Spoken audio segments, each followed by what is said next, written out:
everyone, welcome back to my channel. Today I wanted to share with you my experience with the county review that I went to 2 days ago.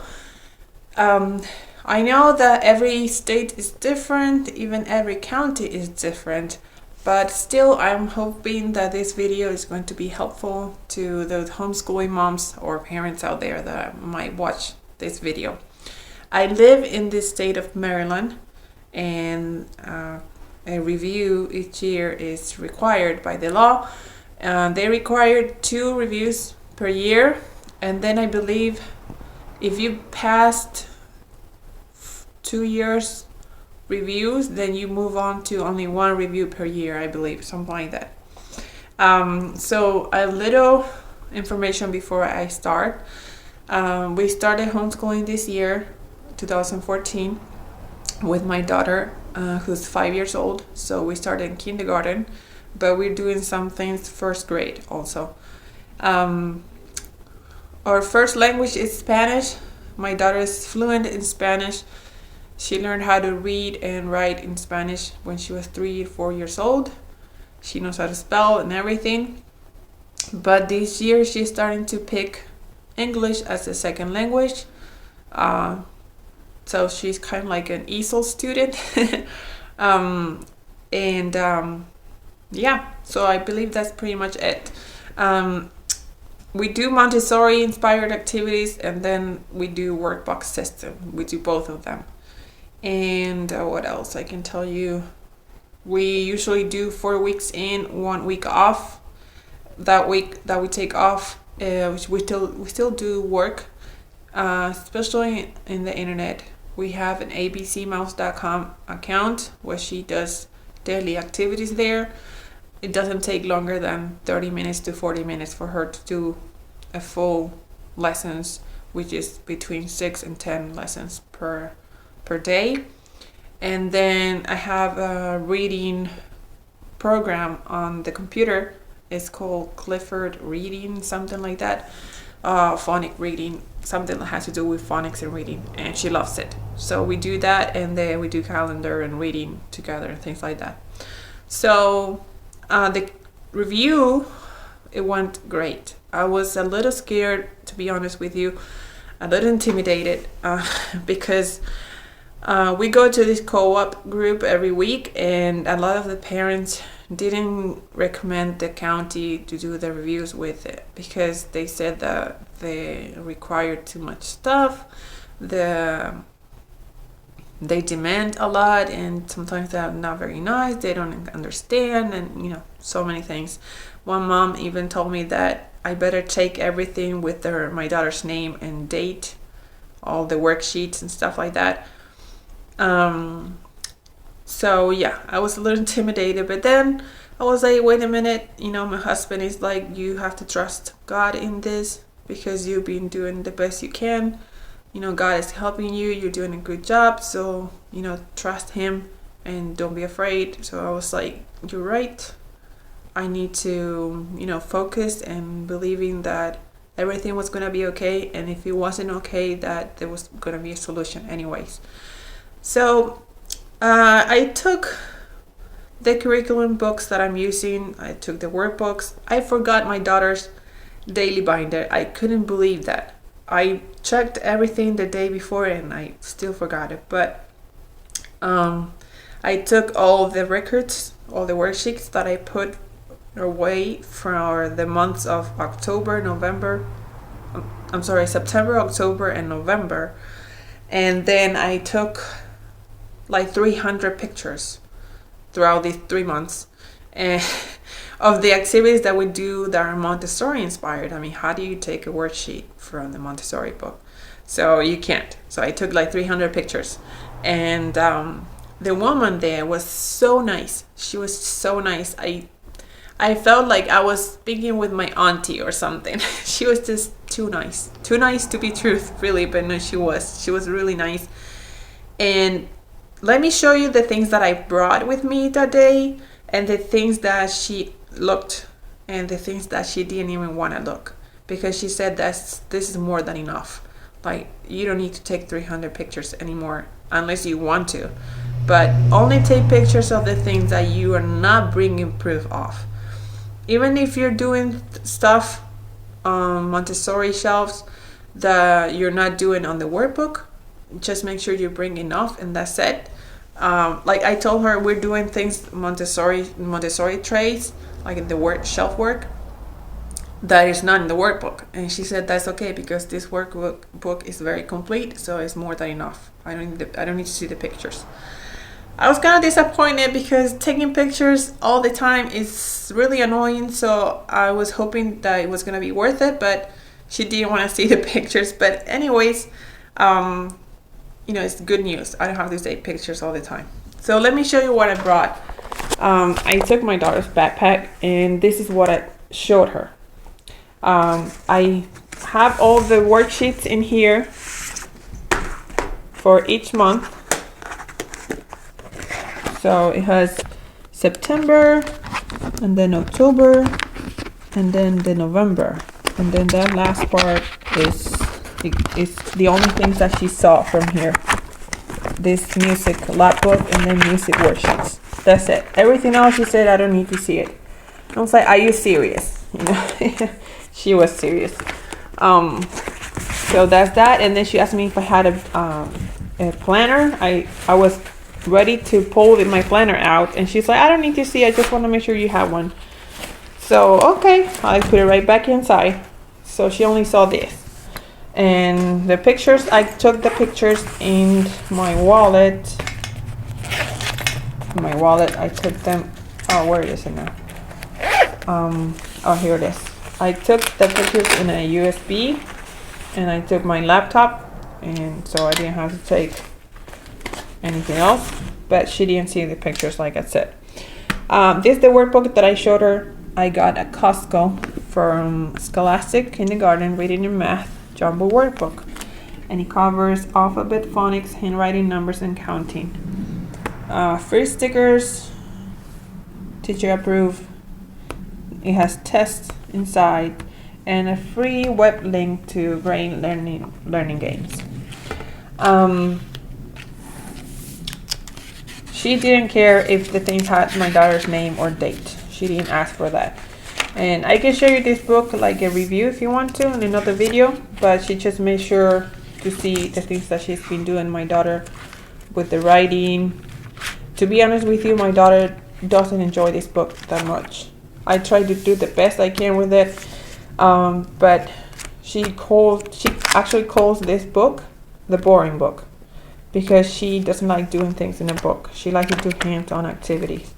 So I actually feel bad that I have to do this, but the only reason I got this is so she can get the habits of writing, and also so I can provide proof to the county. Nothing else. But still, I write the date for everything we do, and this is handwriting, and then has a test. Then it comes to phonics, and these are all the activities we've been doing with phonics, and then spelling, but we haven't started spelling yet. I mean, we do spelling on the shelf work, but not here in the workbook. And then word building, and then reading, and then math. Yeah, so I can show you this book another day if you want to. I don't want to make this video too long. Let me know if you want a review on this book, and I will do that. Then I told her I do Montessori, and she took a look at this book that was lent to me by a friend. So she looked at that, and then this is what we've been doing for reading. It's Phonics Reader. It's another program that I got at Costco. I didn't bring everything with me. I just brought the teacher's guide because inside it has each book. Like this is one book that's called Who Am I? And this is the lessons for each book. This is another book and the lessons. And then this comes with 30 readers, which is one reader, another reader. Each page is a different reader.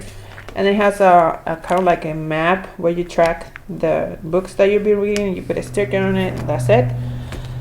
But I told her that I'm just using this for now because I got another program that I want to switch to.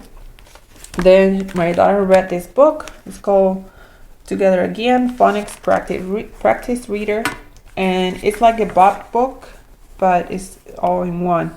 So these are all the different stories that are inside this book, and it's like that. I am a, and what I don't like about this are the sight words. These are sight words, and I don't really like it because I don't like to teach my daughter words that she doesn't know why they're read or pronounced that way. I want to do phonics, you know. So this is what I got this and the other program that I'm switching to, which is the Alpha Phonics. Because my daughter is very smart, even if it doesn't have a picture here. And I know I didn't mean to say my daughter is very smart. I mean, all the kids are smart. If you tell your kid, this is spelled butterfly, even if she doesn't understand why, next time she sees the picture, she's going to say butterfly. And it's going to look like she's reading it. She's not reading it. She's just memorizing it. I don't want to teach her that. So you can tell when the kids do that. Because sometimes they see a word that's similar, and they'll just say the word that's similar, and you're going to go like, what? That's not spelled right. But, you know, they're just memorizing the words. So I showed her that. I showed her this for handwriting, which is, I'm not really doing it yet. I'm only doing this for handwriting, but this is going to be like a test for my daughter that I will do maybe once a week. You know, she can write the alphabet with guide, and then lowercase, and then with no guide at all.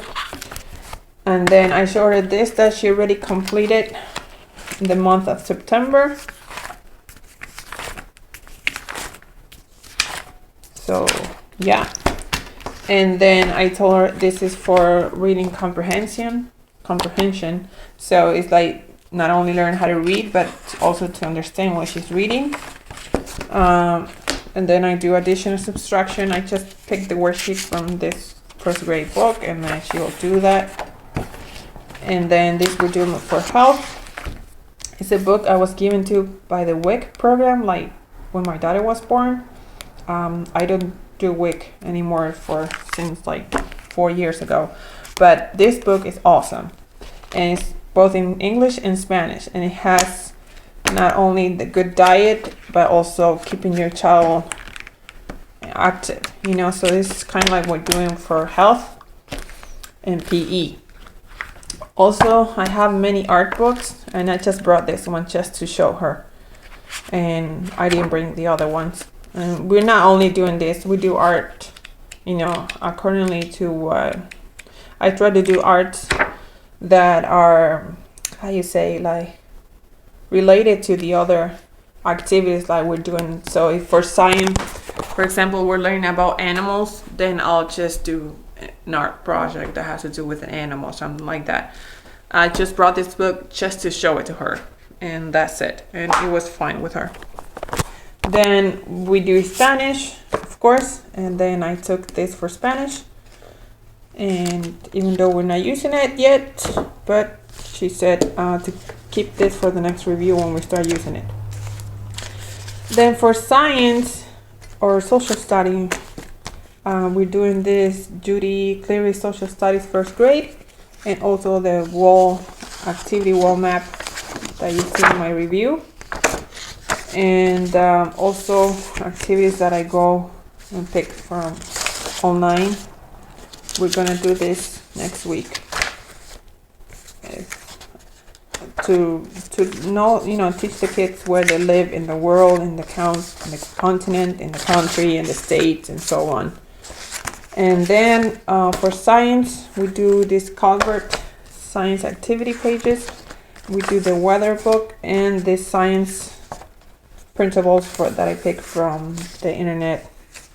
You know, this is the life cycle of the frog, all about plants and flowers, how they grow, and seeds and different trees and stuff. And the 5 senses, some math activity, and yeah, so that's it. And then habitats for the animals, and then we're doing a little bit of anatomy. Let me show you this part here. And then the seasons and stuff like that. So yeah, I just made a mess here. I'll fix that later. Yes, that was everything. I didn't bring a lot. Like you can see, is all the things that she looked at are here on my table, and it's not a lot at all. I was surprised. I was so happy actually that I didn't have to, bring too much stuff. I brought other books that I intend to use in the next months, but she didn't even want to see those. So yeah, it was thumbs up. You went great. I'm sorry this video is too long, but I'm trying to make it as complete as possible for you, and hopefully it's a helpful video. Let me know if you have any questions or something that I haven't said, and leave them down below in the comments. Thank you for watching, and I'll see you next time. God bless you.